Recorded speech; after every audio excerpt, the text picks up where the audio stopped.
Chalino Sánchez fue un músico que murió hace 30 años y aún se habla de él y su música sigue sonando. Esto se debe principalmente a su música, que alcanzó una inmensa popularidad y ha resistido la prueba del tiempo. Pero también es por su vida increíble, sus actividades criminales y su misteriosa muerte en 1992. En el último concierto que dio, Sánchez recibió una nota mientras estaba en el escenario que supuestamente decía que si seguía actuando, lo mataría.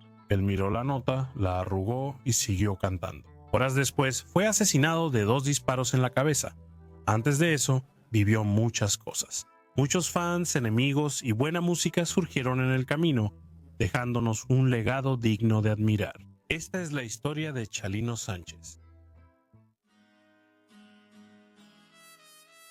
Chalino Sánchez, cuyo nombre completo era Rosalino Sánchez Félix, nació el 30 de agosto de 1960 en el rancho Las Flechas, que estaba a unos 20 millas al este de Culiacán, en el noroeste de México.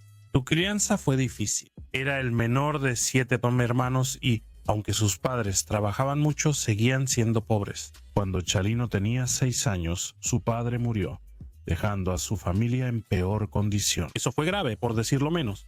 Es difícil saber exactamente cuándo Chalino empezó a cometer delitos para ganar dinero, pero su hermana, Juana Sánchez, dijo que era travieso desde pequeño, y es probable que su vida delictiva comenzara más temprano que tarde. Juana también es una parte fundamental de la historia, por una razón diferente, porque a mediados de los años 70 fue víctima de una terrible agresión por parte de un hombre llamado Chapo Pérez. Es complicado hallar información precisa sobre este crimen o sobre Chapo Pérez, pero por los pocos datos que reuní, quizás sea lo mejor.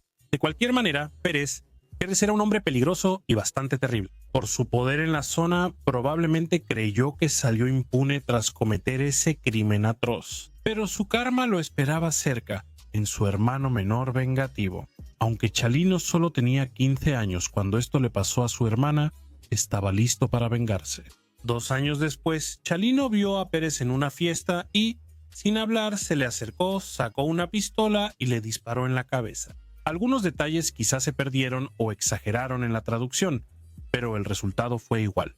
Pérez murió y Chalino ya no tenía nada que hacer en su pueblo. Era momento de irse. Se fue a Tijuana, donde ganaba dinero ayudando a cruzar la frontera de México a Estados Unidos. Unos años después, en 1977, tuvo la misma idea. Cruzó la frontera y se mudó a Los Ángeles con su tía en Inglewood. Durante toda su vida, Chalino tenía un amor por la música y siempre había soñado con ser un músico exitoso. Pero en ese momento de su vida, eso solo era un sueño imposible, no algo sostenible. Por eso, al llegar a Los Ángeles, tuvo que ganar dinero de otra forma. Lo logró vendiendo autos, lavando platos y tomando trabajos ocasionales. También continuó con sus actividades ilegales, incursionando en el tráfico de drogas y el negocio de ayudar a personas a cruzar la frontera ilegalmente también siguió. Esto lo hacía junto a su hermano mayor, Armando, y parecía que Chalino simplemente hacía lo que fuera necesario para ganar dinero, lo que lo llevó por caminos muy extraños. Y hacer música no era parte de sus planes. Sin embargo, todo eso cambió en 1984 y, desafortunadamente, fue inspirado por un asesinato. 1984 inició bien para Chalino. Se casó con su novia, que ya esperaba a su primer hijo. Por los trabajos ocasionales y actividades ilegales que hacía, seguramente ganaba buen dinero, mejor que las carencias que su familia enfrentó en su infancia. Sin embargo, en este tipo de actividades había mucho peligro.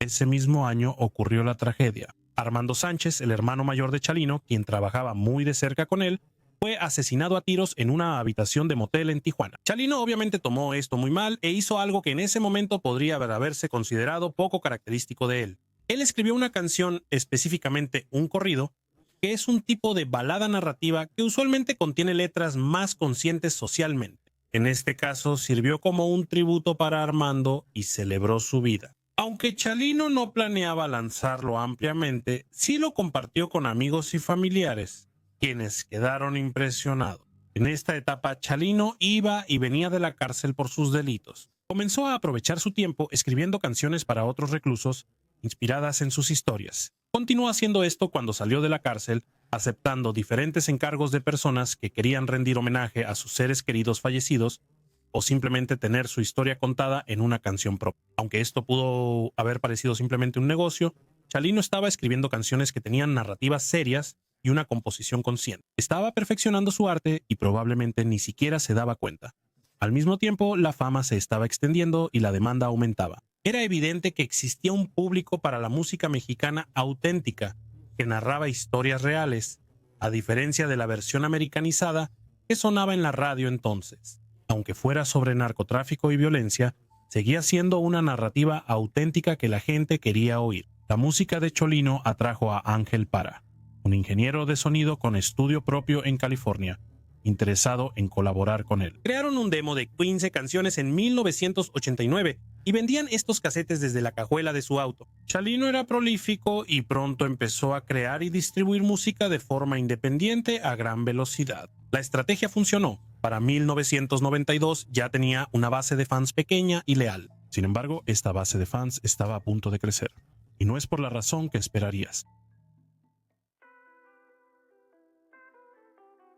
Para 1991, Chalino ya estaba dando shows pequeños pero animados en California, y parecía que empezaban a hacerse de un nombre. Su prometedora carrera musical podríamos haber significado que se iba a alejar de la vida criminal que alguna vez conoció, y puede que ese fuera el caso. A inicios de 1992 sucedió algo que los medios aprovecharon y que cambiaría la percepción pública de Chalino para bien o mal. El 25 de enero, Sánchez se presentó en el club nocturno Las Arcos de Coachella, California, ante unas 400 personas. La noche transcurría según lo planeado y parecía que sería un espectáculo perfectamente normal, hasta que Eduardo Gáligos, visiblemente bajo la influencia, apareció, y esta pudo haber sido la razón por la que sacó una pistola calibre 25 y empezó a dispararle a Cholino. Sánchez sacó su pistola y le disparó a Gáligos, quien huyó entre la multitud. Esto provocó un tiroteo brutal entre los dos. Gáligos ahora estaba disparando desde la multitud y Chalino básicamente estaba disparando hacia la multitud en un intento de defenderse. En ese momento ya le habían disparado y solo respondía intentando herir a su atacante. Entre la confusión, el caos y el hecho de que Gáligos ya estaba bajo los efectos. Para empezar, había un tiroteo caótico con balas por todas partes y cualquiera pudo ser alcanzado en cualquier momento. Al final, un transeúnte tiró a Gáligos al suelo y le disparó en la boca con su pistola. Él sobrevivió, pero unas 10 personas resultaron heridas en el intercambio. Y Claudio Rincarazana, de 20 años, recibió un disparo en la pierna y finalmente se desangró mientras sus amigos corrían al hospital. Fue una situación increíble que generó mucha cobertura mediática por su naturaleza sensacionalista. El LA Times, LA Weekly, Associated Press News, Deseret, American Broadcasting Company y más medios informaron sobre esta historia. Y sorprendentemente, esto fue lo que le dio a Cholino Sánchez difusión en la radio, específicamente su canción Nieves de Enero, que apropiadamente se traduce como Nieves de Enero. Chalino estaba en estado crítico debido a este tiroteo, pero logró salir del hospital y pudo reanudar su trabajo después de esto. Aunque ahora era un nombre muy popular, se especula que Chalino tuvo dificultades para aceptar la forma en que encontró su éxito. Para muchos era bastante obvio que él iba a encontrar ese éxito de una forma u otra. Lanzaba música que su público amaba y con la que se identificaba, pero había sido catapultado a esta extraña fama debido a una noche que probablemente quería olvidar. Es difícil decirlo porque los reportes son secundarios y poco relevantes, pero que Chalino no disfrutara de esta nueva fama tendría sentido dadas las circunstancias. Era más importante que nunca y su próximo show en Los Ángeles estaba lleno. Además, era un lugar más grande. Y aunque iba a presentarse a las 10 de la noche, tuvieron que cerrar las puertas a las 6 porque se agotaron las entradas así de rápido. Chalino era una estrella y eso tenía ventajas. Por ejemplo, firmó con Musart, que era la editorial más grande de México, y el trato le dio a Chalino alrededor de $10,000. Pero desafortunadamente también le dio a la editorial todos los derechos de toda la música de Chalino, que al final valdría millones. Pero en ese momento parecía que las cosas estaban funcionando a favor de Chalino y que iba camino a mucho éxito. Por supuesto sabemos que esto finalmente sí sucedió. Chalino no estaría ahí para ver lo increíblemente exitoso que se volvería porque poco después del incidente en Coachella fue asesinado bajo circunstancias extremadamente misteriosas.